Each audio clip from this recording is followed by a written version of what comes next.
एक नौजवान अपने घर की छत से पतंग उड़ा रहा था।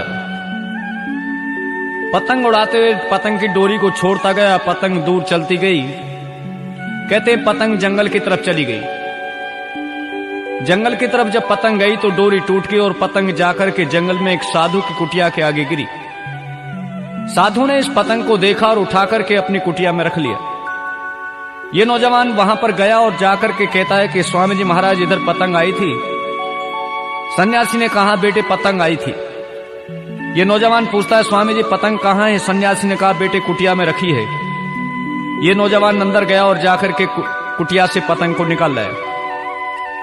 स्वामी जी महाराज कहते हैं रे तू पतंग भी उड़ा लेता है? ये कहता है हाँ स्वामी जी पतंग जब उड़ा लेता हूं जब कोई नौजवान ताश खेलने को नहीं मिलता। स्वामी जी महाराज कहते हैं तो ताश भी खेल लेता है? ये कहता है हाँ स्वामी जी जब कोई शराब आदि पीने को साथ में नहीं बैठता। कहते हैं तू शराब भी पी लेता? कहता है हाँ स्वामी जी इसलिए जब कोई जुआ खेलने को नहीं मिलता। कहते हैं इसने अपने को अनेकों दुर्गुण गिनाए। स्वामी जी महाराज कहते हैं तुझे परमात्मा ने मानव चोला दिया था कुछ अच्छा बनने के लिए, लेकिन तू बुराइयों में फंसा है, तू मेरे पास बैठ। कहते हैं सन्यासी की बातों का असर हुआ। रे नौजवान सन्यासी के पास बैठने लगा, योग साधना सीख गया। इसको 2-4 महीने जब बीत गए तो कहने लगा स्वामी जी मेरे परिवार भी है, मेरी माँ है, बहन है, भाई है और पत्नी है। मैं अपने घर जाना चाहता हूं और यहां तक कि मेरी माँ तो मेरे बिना रह भी नहीं सकती, पत्नी भी मेरे बिना नहीं रहती, पिताजी मेरे बिना नहीं रहते। मैं जाना चाहता हूं, उनसे मिलकर के फिर आ जाऊंगा। स्वामी जी महाराज ने इसे समझाया बेटे दुनिया में कोई किसी का नहीं है, माँ बाप पत्नी आदि कोई भी किसी का नहीं है, केवल तू ही अपना कर्म अपने आप भोगेगा।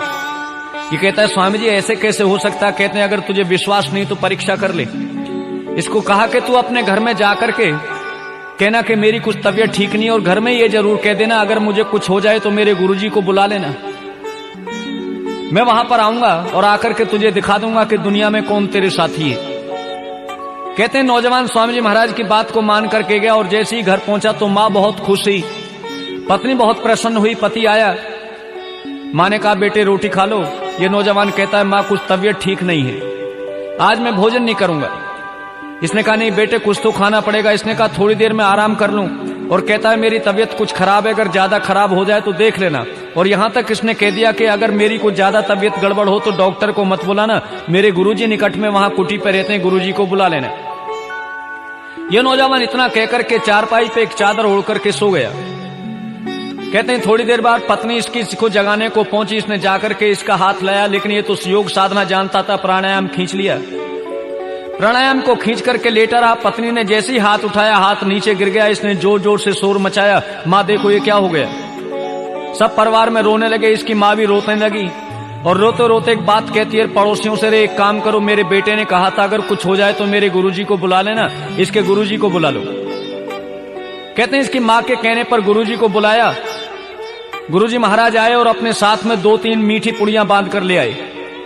इन पुड़ियाओं को लेकर के ये कहते हैं देखो तुम्हारा बेटा तो दुनिया से चला गया, लेकिन मैं ऐसी विद्या जानता हूं कि तुम्हें बेटे से प्यार है, तुम ये पुड़िया खा लो, तो पुड़िया खाने से तुम संसार से चली जाओगी, तुम्हारा बेटा जीवित हो जाएगा।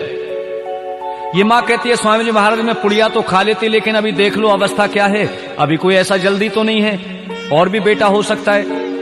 इसके पिता को कहा कि तुम ही खा लो। कहता है स्वामी जी महाराज देख लो कोई पत्रा पंचांग आदि में अगर मेरे कोई बेटा हो तो फिर ऐसी कोई दिक्कत की बात नहीं है। कहते हैं सभी के लिए पुड़िया को लेकर के चले। जब पड़ोसियों को तरफ कहा तो पड़ोसी भी उठ करके चलने लगे। अंत में स्वामी जी महाराज कहते हैं चलो मैं ही खा लेता हूं। सब लोग कहते हैं हाँ स्वामी जी आप खा लो, सन्यासियों का जीवन ही परोपकार के लिए होता है। मिली हुई बात थी, सन्यासी ने शिष्य को बता दिया था मैं ऐसे करूंगा। कहते हैं सन्यासी ने पुड़िया को खाया और खा करके लेटे और ये नौजवान उठ गया। स्वामी जी महाराज कहते हैं बताओ बेटे इस दुनिया में कौन किसका है? ये स्वामी जी कहता है कि स्वामी जी महाराज दुनिया में कोई भी किसी का नहीं है, ना माँ है, ना बाप है, ना पिता है, ना बेटा आदि कोई भी किसी का नहीं है। इसलिए हम संसार में आए हैं तो किसी का मोह ना करके उस परमपिता परमात्मा की भक्ति किया करें।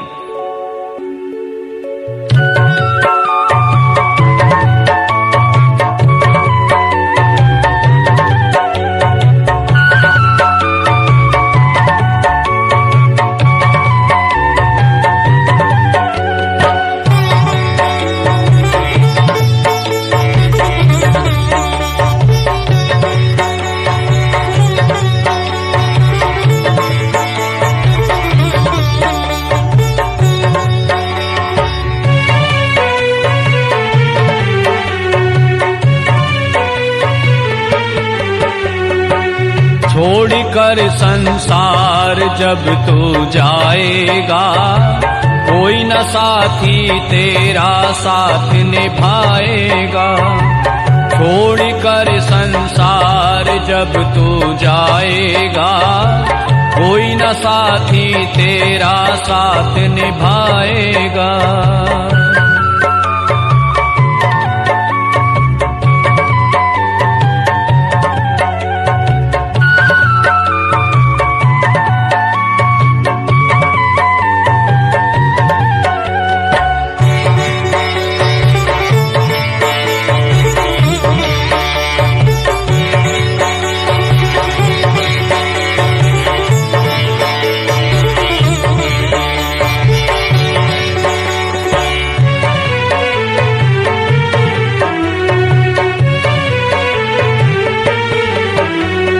प्रभु का भजन किया ना, सत्संग किया न 2 घड़ियां।